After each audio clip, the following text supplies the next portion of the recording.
ఏం చేస్తారమ్మా మీరు? చేసుకుంటాం.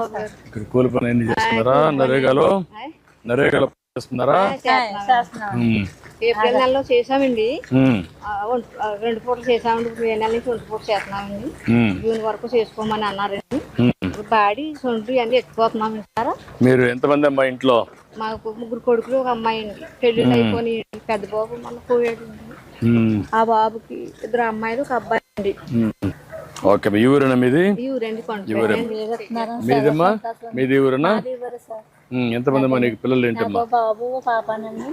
పాప వర్కర్ చేస్తుందండి. బాబుకి ఇంకా పిల్లలు సార్. ఇంకా పెళ్లి కాదమ్మా. అది చేసుకుంటారండి. మీరు 4,000 పంపిస్తున్నారండి మాకు.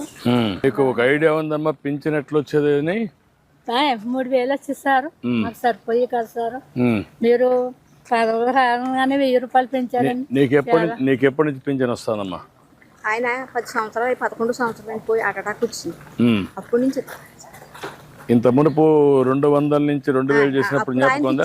మా ఆయన గారికి, మీ ఆయనకి ఇచ్చేవాళ్ళం. అప్పుడు నవవాస్తవం కట్టుకుంటే 500 నాకు ఇచ్చేవారు. నేను పోయిన కాడి నుంచి 2,000 ఇస్తున్నారండి. మరి 3,000 బాబు గారు వచ్చిన కాడి నుంచి 4,000 ఇచ్చాం. ఎన్టీ రామారావు గారు ఉండగా 30 రూపాయలు ఇచ్చాడు. 30 రూపాయలు ఇచ్చాడు. అది నేను 75 రూపాయలు చేసిన తర్వాత 200 అయింది. ఆయన గారికి ఇచ్చేవారండి 200. అక్కడి నుంచి 2,000 చేసాం. అక్కడి నుంచి 4,000 చేసాం.